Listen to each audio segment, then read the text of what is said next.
سید الانبیاء والمرسلین وعلی آلہ واصحابہ وعترتہ اجمعین اما بعد فاعوذ باللہ من الشیطان الرجیم بسم اللہ الرحمن الرحیم قال اللہ تبارک و تعالی فی القرآن المجید والفرقان الحمید وَكُلًّا نَقُصُّ عَلَيْكَ مِنْ أَنْبَاءِ الرُّسُلِ مَا نُثَبِّتُ بِهِ فُؤَادَكَ صدق اللہ مولانا العظیم وبلغنا رسولہ النبی الکریم ونحن علی ذلک لمن الشاہدین والشاکرین والحمد للہ رب العالمین۔ تمام احباب محبت سے، ادب سے، شوق سے حضور کی بارگاہ میں درود پاک پڑھیے۔ الصلاۃ والسلام علیک یا سیدی یا رسول اللہ، الصلاۃ والسلام علیک یا سیدی یا حبیب اللہ، الصلاۃ والسلام علیک یا رحمۃ للعالمین وعلی آلک واصحابک یا شفیع المذنبین۔ سمٹ رہے ہیں ستارے فلک کی باہوں میں، غبار نور ہے پھیلا ہوا فضاؤں میں، یہ کس رسول کی آمد ہے بزم ہستی میں، سحر ازل سے مؤدب کھڑی ہے راہوں میں۔ اور محمد علی ظہوری صاحب نے بڑا خوبصورت کلام لکھا جو ہر جگہ پہ پڑھا جاتا ہے کہ حضور آپ آئے تو دل جگمگائے، ورنہ لاچاروں کا کیا حال ہوتا، اسیروں کنیزوں پہ کیا کچھ گزرتی، مصیبت کے ماروں کا کیا حال ہوتا۔ آپ آئے ہیں تو یہ آئی بہاریں، ہر سمت صلی اللہ کی پکاریں، ان سب میں گر ربیع الاول نہ ہوتا تو ان سب بہاروں کا کیا حال ہوتا۔ اور سبھی انبیاء ہیں سلامی کو آئے، یوسف بھی بیٹھے ہیں سر کو جھکائے، ان سب میں گر کملی والے نہ ہوتے تو لاکھوں ہزاروں کا کیا حال ہوتا۔ بعد از حمد و صلات، محترم و مکرم آج کی اس بزم کے مہمان خصوصی جناب محترم صاحبزادہ محمد عبد الرحمن سیالوی صاحب زید مجدہ، اور محترم المقام جناب سیٹھ محمد اصغر صاحب انجمن فدایان رسول کے مرکزی ذمہ دار ہیں، اور ان کے ساتھ ساتھ جناب ماسٹر ندیم صاحب، ماسٹر نذیر صاحب، اور جملہ برادران اسلام، اللہ کے فضل و کرم سے آج ہم سب اس مسجد شیخاں والی کے اندر حضور صلی اللہ علیہ وسلم کے میلاد پاک کی سلسلے میں جمع ہیں، اور میں انتظامیہ کو جنہوں نے یہ میلاد پاک کی اس محفل کو سجایا ہے ان کو دل کی اتھاہ گہرائیوں سے مبارکباد پیش کرتا ہوں۔ بالکل اختصار کے ساتھ چند باتیں حضور صلی اللہ علیہ وسلم کے میلاد کے حوالے سے میں عرض کروں گا۔ دعا ہے اللہ تعالیٰ سن کے اس پہ ہم سب کو عمل کرنے کی توفیق عطا فرمائے۔ جو آیت میں نے شروع میں پڑھی ہے وہ سورہ ہود کی آیت نمبر 120 ہے، جس میں اللہ رب العزت ارشاد فرماتا ہے وَكُلًّا نَقُصُّ عَلَيْكَ مِنْ أَنْبَاءِ الرُّسُلِ، کہ اے میرے حبیب صلی اللہ علیہ وسلم ہم آپ کو سناتے ہیں کس سے؟ من انباء الرسل، نبیوں کے، ان کی خبریں بتاتے ہیں، ان کی شانوں کا اظہار کرتے ہیں۔ کبھی حضرت آدم کی شان سناتے ہیں، کبھی حضرت نوح کا قصہ سناتے ہیں، کبھی حضرت موسیٰ اور حضرت عیسیٰ، حضرت یوسف کا قصہ ہم بیان کرتے ہیں۔ کیوں بیان کرتے ہیں؟ لِنُثَبِّتَ بِهِ فُؤَادَكَ، تاکہ ہم یہ قصے سنا کر آپ کے دل کو ہدایت کے راستے پر ثابت قدمی عطا فرمائیں، رسوخ عطا فرمائیں، اور آپ کو اور زیادہ دین کے اوپر تسلی حاصل ہو جائے۔ یہ بات اللہ رب العزت نے حضور صلی اللہ علیہ وسلم کے بارے میں فرمائی، اور علماء اور مفسرین نے لکھا کہ اس میں اس بات کی دلیل ہے کہ جب کسی محفل میں کسی نبی کا قصہ بیان کیا جائے تو سننے والوں کے دل کو اس کا بہت زیادہ فائدہ بھی ہوتا ہے، اور سننے والوں کے دل کو خوشی بھی ہوتی ہے، اطمینان بھی ہوتا ہے، اور انہیں دین پہ ثابت قدمی بھی نصیب ہوتی ہے۔ تو جب کسی عام نبی کا قصہ بیان کیا جائے، ویسے تو سارے نبی شان والے ہیں، تو پھر بھی دل کو ثابت قدمی نصیب ہوتی ہے۔ اور اگر حضور صلی اللہ علیہ وسلم کی سیرت بیان کی جائے، اگر سرکار کا میلاد بیان کیا جائے، اگر حضور کے معجزات بیان کیے جائیں، تو جس جگہ پہ ذکر رسول ہوتا ہے وہاں پہ اللہ کی رحمتوں کا نزول ہوتا ہے، وہاں پہ اللہ کی رحمتیں نازل ہوتی اور مومنوں کے دلوں کو استقامت نصیب ہوتی ہے۔ تو اس آیت سے ذکر معراج مصطفیٰ اور ذکر میلاد مصطفیٰ کو مفسرین نے ثابت کیا ہے کہ ہمیں یہ چاہیے کہ ہم انبیاء کرام کے قصے بھی سنیں، اور سب سے بڑھ کے سید الانبیاء کہہ دیجئے محمد الرسول اللہ صلی اللہ علیہ وآلہ وسلم کا قصہ بیان کریں۔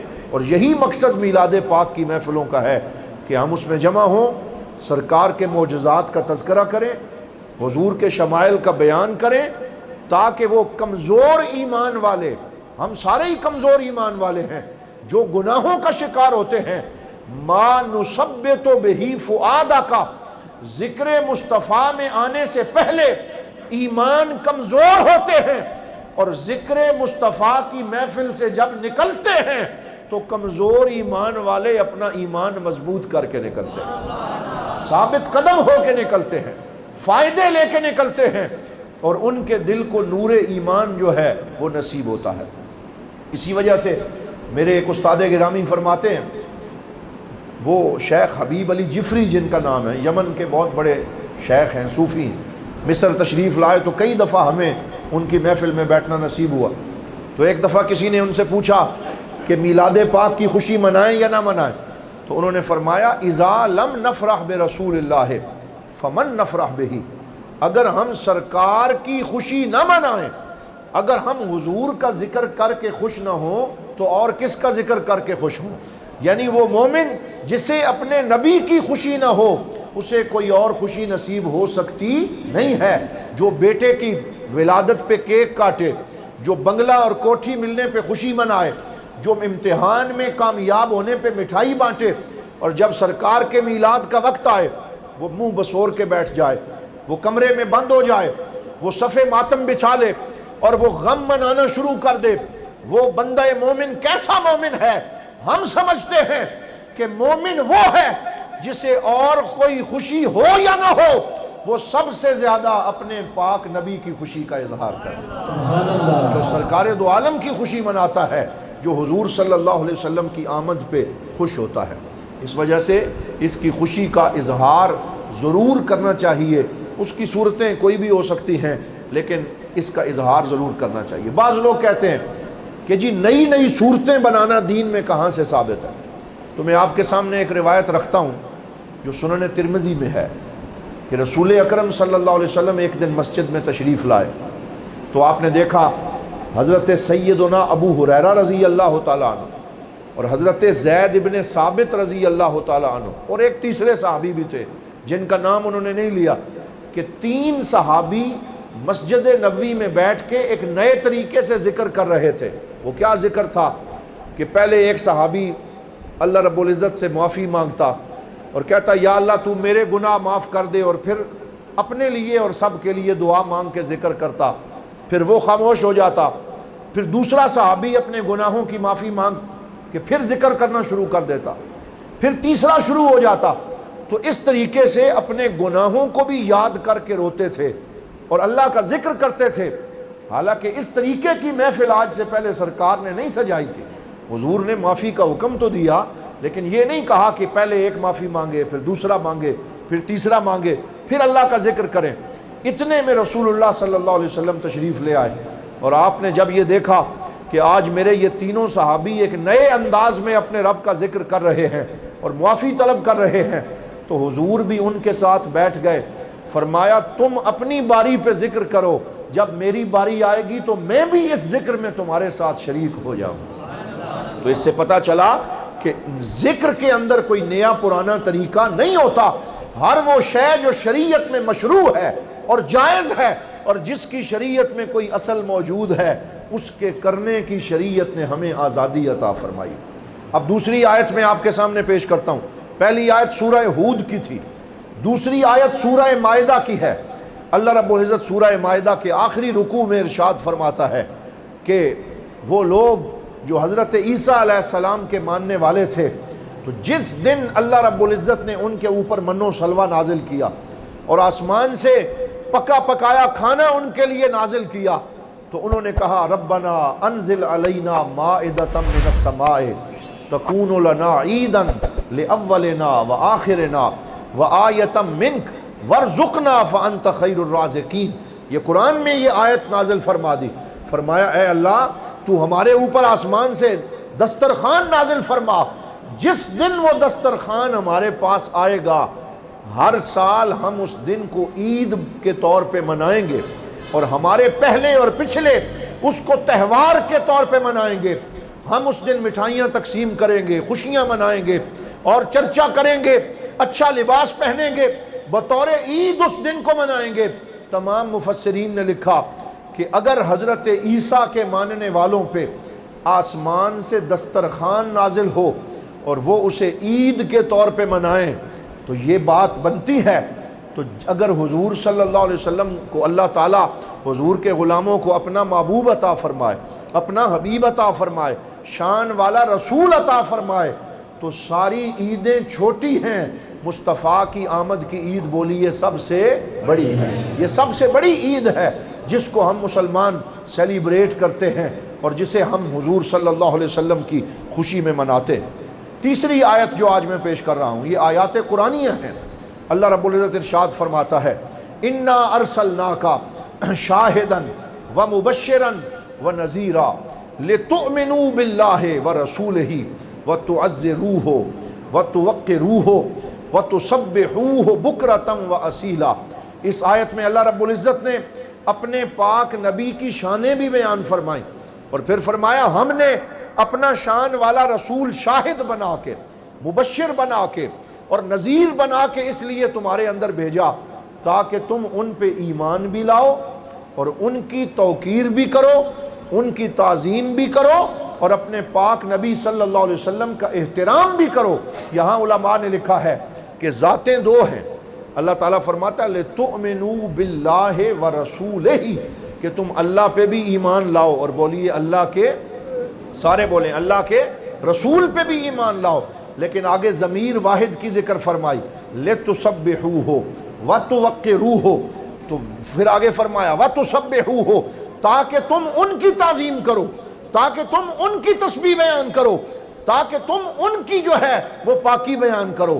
تو علماء فرماتے ہیں ذاتیں دو ہیں، ضمیر ایک ہے، تاکہ اللہ رب العزت نے قیامت تک آنے والے لوگوں میں یہ اعلان فرما دیا لوگوں میرے حبیب محمد الرسول اللہ صلی اللہ علیہ وسلم کو مجھ سے جدا نہ سمجھنا، میں نے دونوں کے لیے ایک ضمیر ذکر فرما کے اعلان کر دیا جو میرے نبی کی خوشی منائے گا وہ مجھ رب کی خوشی منائے گا، جو میرے نبی کی تعظیم کرے گا وہ اللہ کی تعظیم کرے گا، جو میرے نبی کی شان بیان کرے گا وہ در حقیقت اللہ کی شان بیان کرے گا۔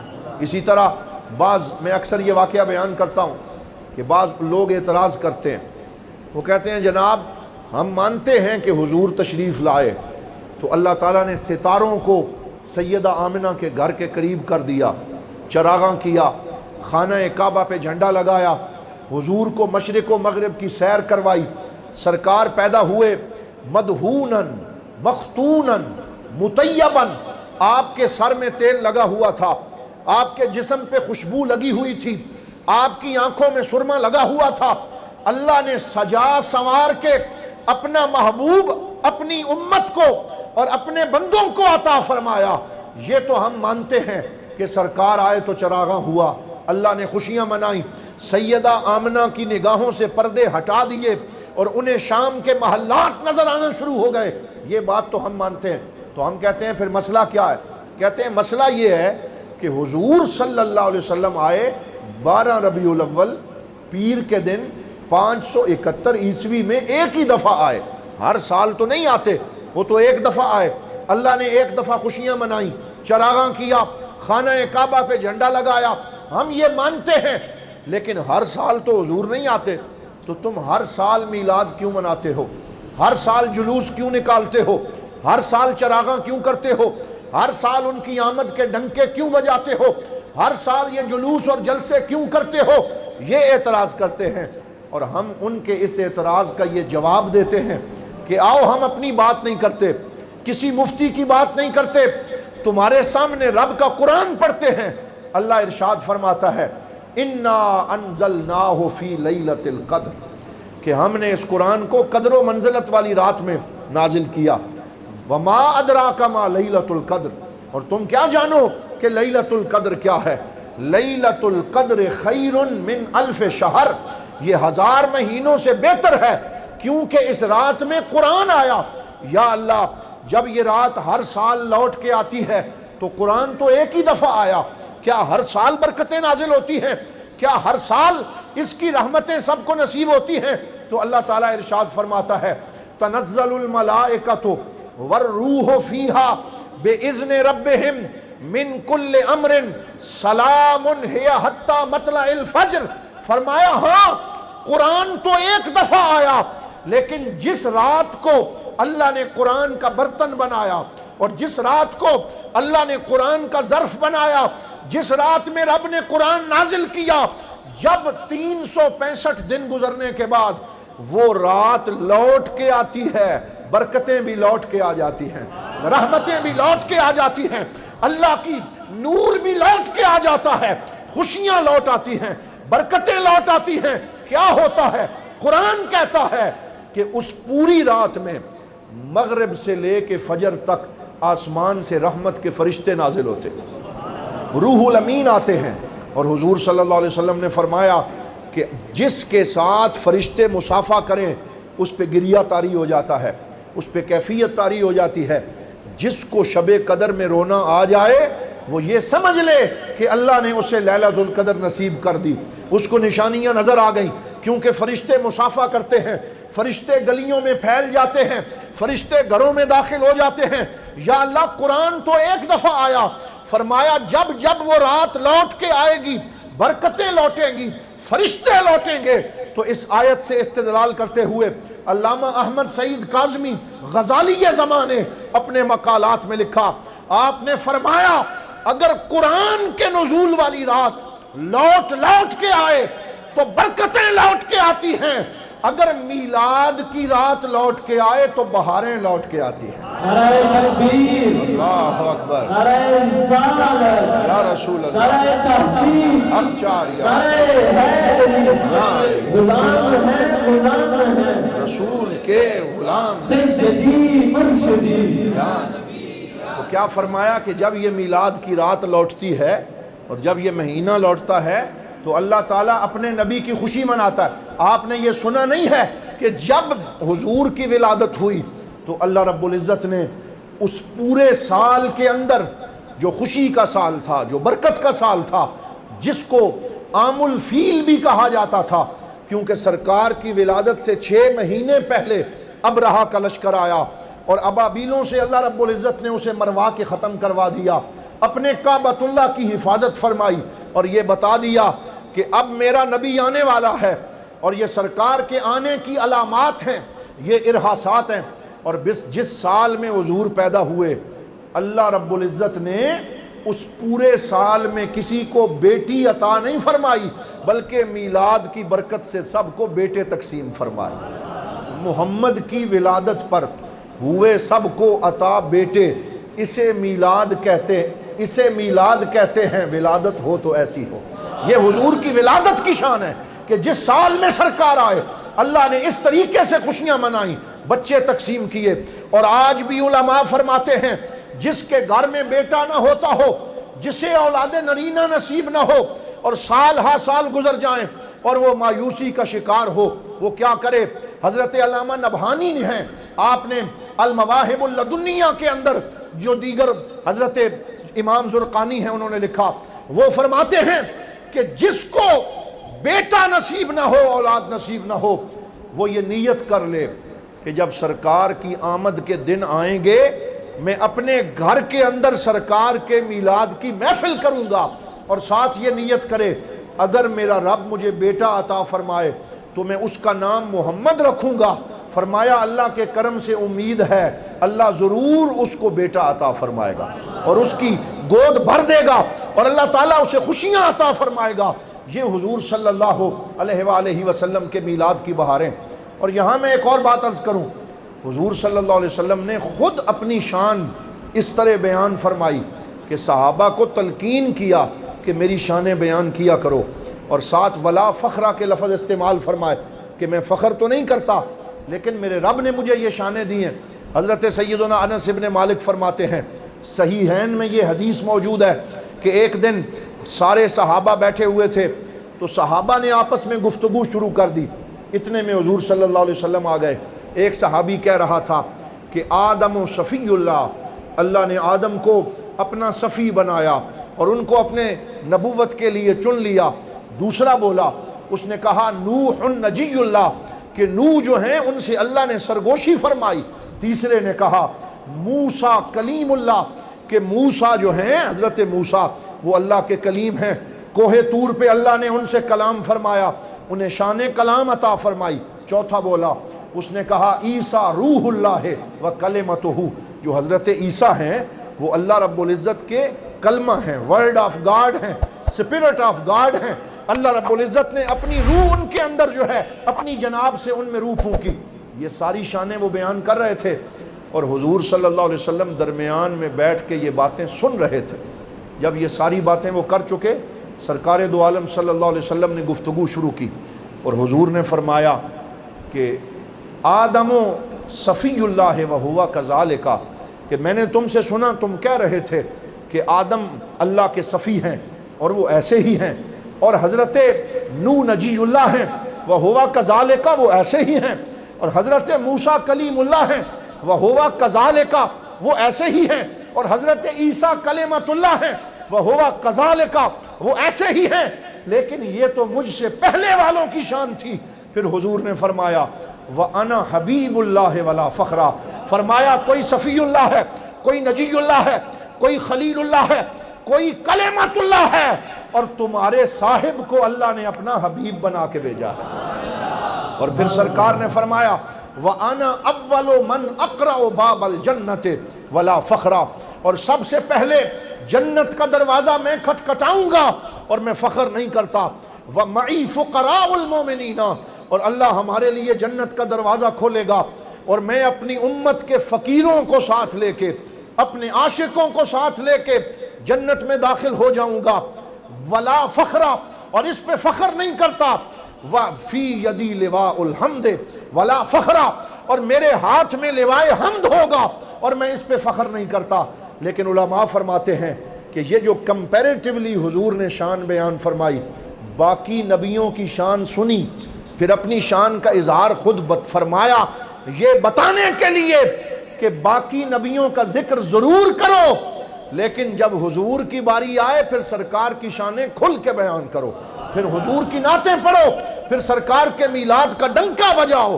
اس لیے اللہ رب العزت نے ہم سنیوں کو اور ہم اہل ایمان کو یہ توفیق عطا فرمائی ہے کہ ہم میلاد پاک کے اس موسم میں حضور صلی اللہ علیہ وسلم کے میلاد کی خوشی مناتے ہیں۔ ایک اور حدیث پاک یہاں پہ میں عرض کر کے اپنی گفتگو کو سمیٹتا ہوں۔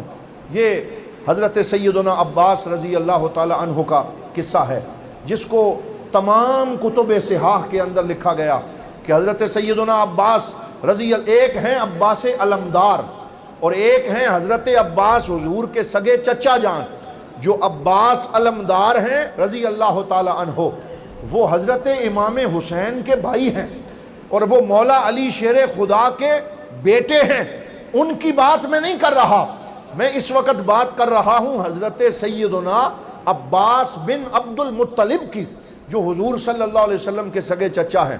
ان کے بارے میں یہ روایت کتب حدیث میں موجود ہے کہ سرکار دو عالم صلی اللہ علیہ وسلم غزوہ تبوک پہ تشریف لے گئے، 30,000 صحابہ حضور کے ساتھ تھے، 3 مہینے کا مشکل سفر کیا، پانی کا مسئلہ تھا، تنگی تھی، سورج جو ہے اس کی تپش بہت زیادہ تھی، کھجوریں پکی ہوئی تھیں اور بہت مشکل وہ سفر تھا، لیکن حضور صلی اللہ علیہ وسلم اپنے صحابہ کو ساتھ لے گئے۔ اس سفر کے اندر ہمارے پاک نبی مل کے کہہ دو صلی اللہ علیہ وسلم کے معجزات کا ظہور ہوا۔ کون سے معجزات؟ اکثر معجزات جو ہم اپنے نبی کے سنتے ہیں ان میں سے زیادہ معجزات کا ظہور غزوہ تبوک کے دوران ہوا۔ ایک صحابی کہتے ہیں ایسے لگتا تھا جیسے کوئی ہار ٹوٹ جائے اور اس میں سے ایک ایک کر کے موتی نکلتا رہتا ہے. اس سفر میں ایسے ہمارے نبی کے معجزات کا ظہور ہو رہا تھا. یہ وہ سفر ہے جس میں پانی ختم ہو گیا اور سرکار دو عالم کے صحابہ پریشان ہو گئے. 30,000 صحابہ تھے. کہاں سے پئیں گے, وضو کیسے کریں گے, کھانا کیسے پکائیں گے؟ تو حضور صلی اللہ علیہ وآلہ وسلم نے فرمایا پریشان ہونے کی ضرورت نہیں ہے, اللہ کا حبیب تمہارے ساتھ ہے, میں تمہارے ساتھ ہوں, تم پریشان کیوں ہوتے ہو؟ آج لوگ کہتے ہیں غیر اللہ سے مانگا جائے تو شرک ہو جائے گا, اگر رسول اللہ کے روزے کی طرف منہ کر کے دعا کرو گے تو شرک ہو جائے گا, بدعت ہو جائے گی. لوگوں نے مقام مصطفیٰ کو نہ سمجھا, مذاق بنایا. انہیں کیا خبر کہ جس کو جو کچھ ملتا ہے بولو حضور کے قدموں سے ملتا ہے, بارگاہ مصطفیٰ سے ملتا ہے. اسی لیے اعلیٰ حضرت بولے, فرمایا بخدا خدا کا یہی ہے در, نہیں اور کوئی مفر مکر, جو وہاں سے ہو یہیں آ کے ہو, جو یہاں نہیں تو وہاں نہیں. یہ حضور صلی اللہ علیہ وسلم کی شان ہے. تو جب پانی ختم ہو گیا اور وضو کرنے کے لیے, پینے کے لیے, پکانے کے لیے کوئی شے باقی نہ رہی, تو حضور صلی اللہ علیہ وسلم نے صحابہ سے فرمایا کہ اتنا پانی تمہارے پاس ہے کہ جس سے چند گھونٹ وہ پانی ہو تو وہ لے آؤ. تو ایک چمڑے کا مشکیزہ تھا اور اس کی تہ میں تھوڑا سا پانی موجود تھا.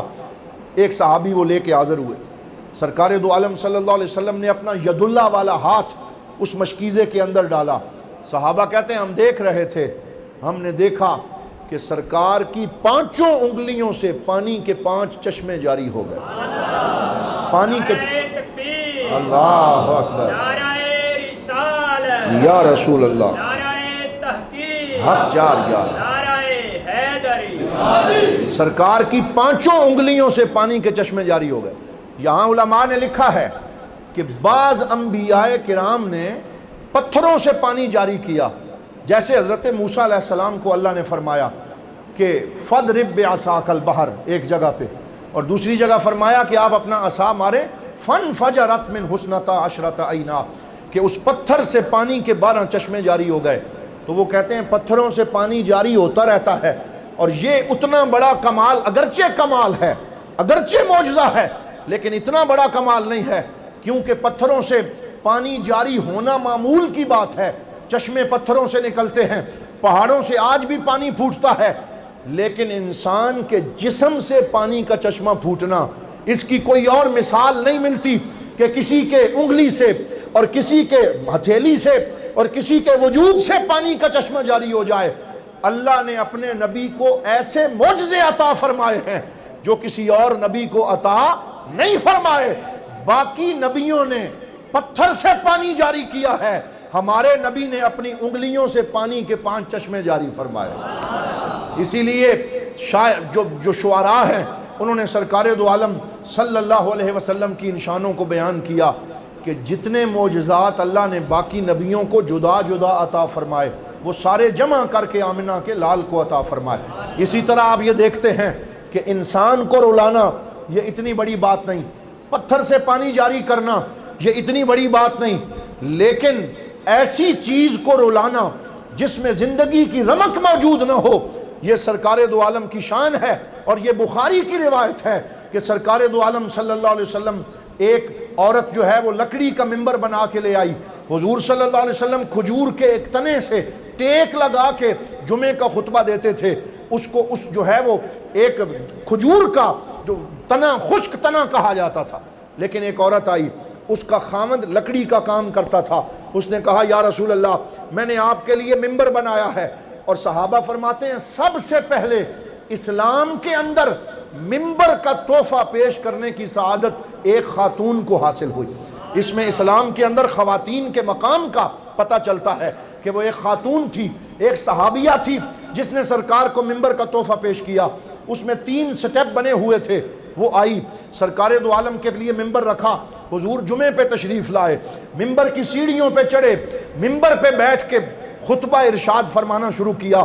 اور آپ جانتے ہیں اس حدیث کو کہ جو ہی سرکار نے خطبہ دینا شروع کیا, وہ کھجور کا خشک تنا جس کے اندر زندگی کی رمق نہیں ہے, جس کو پانی نہیں مل سکتا، جو بالکل سوکھ چکا ہے، جس کی جڑ کاٹی جا چکی ہے، اس کے اندر سے ایسے رونے کی آواز آتی تھی جیسے اونٹ کا بچہ روتا ہے، اس طریقے سے رونے کی آواز اس کھجور کے تنے سے آتی تھی۔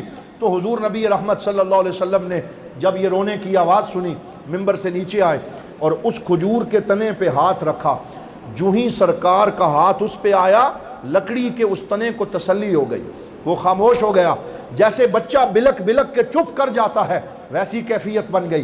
تو یہ حضور صلی اللہ علیہ وسلم کی شان ہے کہ سرکار کے فراق میں صرف مومن نہیں روتے، صرف عاشق نہیں روتے، بلکہ کھجور کے تنے بھی روتے ہیں، اور کائنات کی ہر شے سرکار کے اس فراق کو محسوس کرتی ہے اور حضور کی تڑپ جو ہے وہ اپنے اندر رکھتی ہے۔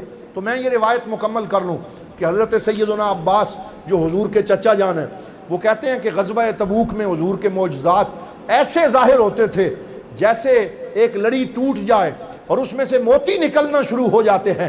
یہ معجزے ظاہر ہوئے۔ 9 کھجوریں حضرت ابو ہریرہ کے پاس تھیں، 1500 صحابہ کھانے والے تھے۔ سرکار نے ان 9 کھجوروں پہ اپنا ہاتھ رکھا اور پھر فرمایا اٹھاتے جاؤ اور کھاتے جاؤ، اور صحابہ کھاتے رہے، رات کو بھی کھائیں، صبح ناشتے میں بھی کھائیں، وہ کھجوریں اتنی ہی رہیں اور ان میں کوئی کمی نہ آئی۔ یہ حضور کے لنگر کی برکت ہے۔ اس وجہ سے جہاں میلاد کا لنگر پکایا جاتا ہے، اللہ تعالیٰ اس میں بھی برکت ڈال دیتا ہے، کیونکہ وہ حضور کے نام سے منسوب ہو جاتا ہے۔ تو حضرت عباس جو نئے نئے مسلمان ہوئے تھے اور پہلی دفعہ حضور کے ساتھ اس سفر میں تھے، جب سرکار کے معجزات دیکھے، حضور کی شانیں دیکھیں، تو انہوں نے سواری پہ سوار ہو کر راستے میں واپس آتے ہوئے سرکار کا قصیدہ لکھا، حضور کی نعت لکھی۔ بولیے حضور کی کس نے لکھی؟ حضور کے چچا نے، حضرت عباس رضی اللہ تعالیٰ عنہ۔ اور جب سرکار مدینہ پہنچ گئے اور اپنے گھر جانے لگے، حضور کا معمول تھا کہ جب سفر سے واپس آتے سب سے پہلے مسجد نبوی میں آتے، 2 رکعت نماز تحیت المسجد ادا کرتے، پھر اپنی بیٹی سیدہ طیبہ طاہرہ خاتون جنت سلام اللہ علیہا ان کے گھر میں جاتے، ان کے حجرے میں اپنی بیٹی سے ملاقات کرتے، پھر اپنے گھر تشریف لے جاتے۔ جب حضور مسجد میں جانے لگے تو حضرت عباس نے عرض کیا، یا رسول اللہ میں نے آپ کا قصیدہ لکھا ہے، میں آپ کو سنانا چاہتا ہوں۔ تو حضور نے فرمایا، لا فد فوکا یا عباس، اے میرے چچا آپ کا وہ چہرہ سلامت رہے جس سے آپ نے میری نعت لکھی ہے، جس سے آپ نے میری شان لکھی ہے۔ پھر حضور نے صحابہ کو حکم دیا، سارے صحابہ مسجد نبوی میں بیٹھ گئے اور عظمت مصطفیٰ کا، میلاد مصطفیٰ کا، شان مصطفیٰ کا وہ جلسہ اور وہ کانفرنس بیرے میں نہیں ہوئی، وہ خانے وال میں نہیں ہوئی، وہ یمن میں نہیں ہوئی، وہ مصر میں نہیں ہوئی، وہ امریکہ میں نہیں ہوئی، بلکہ عظمت مصطفیٰ کا وہ جلسہ مسجد نبوی میں ہوا ہے اور مصطفیٰ کریم کی صدارت میں ہوا ہے۔ سرکار نے اس کی صدارت فرمائی اور حضرت عباس نعت خان کے طور پہ کھڑے ہو گئے۔ ابھی ہمارے محترم سید بلال شاہ صاحب، محترم بلال شاہ صاحب جو ہے وہ نعت پڑھ رہے تھے، بڑے خوبصورت انداز میں انہوں نے سرکار دو عالم کی ثناخوانی کی۔ اللہ تعالیٰ ان کی آواز میں، انداز میں برکت عطا فرمائے۔ تو یہ جو نعت ہم پڑھتے ہیں یہ حضرت حسان کی بھی سنت ہے، جبرائیل امین کی بھی سنت ہے، حضرت عباس کی بھی سنت ہے، کعب ابن زہیر کا بھی طریقہ ہے، اور میں کہوں خود خدا کی سنت ہے۔ بولیے کس کی؟ اللہ رب العالمین کی سنت ہے کہ اللہ اپنے پاک نبی کی نعت بیان فرماتا ہے، اپنے نبی کی شان بیان فرماتا ہے۔ تو حضرت عباس نے حضور کی جو نعت سرکار کے سامنے پڑھی، اس کے بہت سے اشعار ہیں، لیکن ان کا میں صرف آج ایک شعر پڑھتا ہوں۔ فرماتے ہیں، من قبلہا طبت فی الظلال وفی مستودع حیث یخسف الورق۔ حضور کی طرف اشارہ کیا اور اشارہ کر کے کہا، یا رسول اللہ ابھی یہ کائنات نہیں بنی تھی اور حضرت آدم بھی پیدا نہیں ہوئے تھے، آپ کا نور اس وقت بھی اللہ تعالیٰ کے جلووں میں مستور تھا، اس وقت بھی آپ کی ذات اور آپ کا نور موجود تھا۔ یہ بات سرکار کے سامنے حضرت عباس نے کہی اور حضور خوش ہوئے، سرکار نے دعائیں دیں۔ پھر انہوں نے کہا، وَأَنْتَ لَمَّا وُلِدْتَ أَشْرَقَتِ الْأَرْضُ، یا رسول اللہ جب آپ پیدا ہوئے زمین روشن ہو گئی، وَضَاءَتْ بِنُورِكَ الْأُفُقُ، تو آپ کے نور سے افق روشن ہو گئے، اور ساری کائنات میں روشنی ہو گئی، تو میں آپ سے پوچھتا ہوں کہ یہ شعر میلاد مصطفیٰ کا ہے یا نہیں ہے؟ سارے بولو۔ یہ شعر حضور کے میلاد کا ہے، سرکار کی شان کا ہے، حضور کی ولادت کے متعلق ہے، اور سرکار کے سامنے پڑھا گیا، مسجد نبوی میں پڑھا گیا، صحابہ سن رہے ہیں، حضور صدارت فرما رہے ہیں، تو پتہ چلا حضور کا میلاد بیان کرنا یہ صحابہ کا طریقہ ہے، اور میلاد کو سننا یہ خود مصطفیٰ کی سنت ہے کہ سرکار دو عالم صلی اللہ علیہ وسلم نے اسے سنا۔ اب ہمارا یہ حق بنتا ہے کہ ہم میلاد منائیں تو شریعت کی باؤنڈریز کے اندر رہتے ہوئے، اس میں کوئی ایسا کام نہ ہو جو غیر شرعی ہو، کیونکہ آج کل شہروں میں کوئی ایسی چیزیں شروع ہو گئی ہیں کہ مرد و زن کا اختلاط ہو جاتا ہے اور ایک میلے کا سا سامان بن جاتا ہے۔ وہ نہیں ہونا چاہیے، باادب جلوس ہونا چاہیے، درود و سلام کے ساتھ ہونا چاہیے، لباس پاکیزہ ہونا چاہیے، خوشبو لگی ہوئی ہو، سر پہ ٹوپی ہو۔ آج ہمارے بہت سے سنی بھائیوں نے سر پہ ٹوپی پہننا چھوڑ دی۔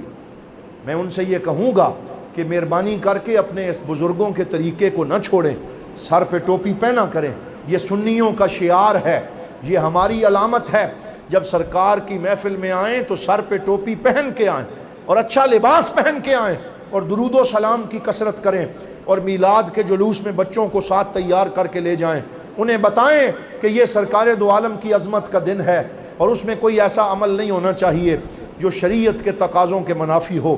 اور پھر حضور کی سیرت پہ عمل کرنا، نمازوں کی پابندی کرنا، قرآن کی تلاوت کرنا، صدقہ و خیرات کرنا، ہر وہ عمل کرنا جس کا سرکار نے ہمیں حکم دیا، یہ میلاد کا تقاضا ہے۔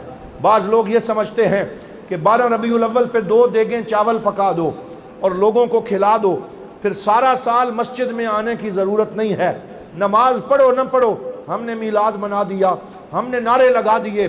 یہ بہت بڑی سستی ہے، یہ بہت بڑی غفلت ہے، یہ گناہ کا سبب ہے۔ ہمیں میلاد کے جلسے میں اپنے ساتھ یہ وعدہ ضرور کرنا چاہیے کہ یا اللہ ہمیں میلاد منانے کی توفیق عطا فرما اور سیرت اپنانے کی توفیق عطا فرما۔ میلاد منانا ضروری ہے اور سیرت کو اپنانا ضروری۔ اسی لیے ہمارے ATI کے دوست ایک نعرہ لکھا کرتے تھے، وہ کہتے تھے میلاد منائیے سیرت اپنائیے، یعنی صرف میلاد منانے سے دین کا تقاضا پورا نہیں ہوتا، بلکہ میلاد منائیں یہ ایمان کا تقاضا ہے، لیکن پھر سیرت مصطفیٰ پہ عمل کرنا، حضور کی سنتوں پہ عمل کرنا، داڑھی شریف رکھنا، امامہ باندھنا، اچھا لباس پہننا، خوشبو لگانا، نمازوں کی پابندی کرنا، اپنے ماں باپ کا احترام کرنا، چھوٹوں پہ شفقت کرنا، اور سرکار کی سنتوں کو اپنی زندگی میں داخل کرنا، یہ حضور صلی اللہ علیہ وسلم کی غلامی کا تقاضا ہے۔ میں دعا کرتا ہوں اللہ رب العزت ہم سب کو یہ حاضری اپنی بارگاہ میں مقبول و منظور فرمائے، اور اختصار کے ساتھ جو چند باتیں میں نے عرض کرنے کی سعادت حاصل کی ہے، اللہ رب العزت مجھے اور آپ سب کو ان پہ عمل کی توفیق عطا فرمائے۔ وآخر دعوانا ان الحمد للہ رب العالمین۔ ایک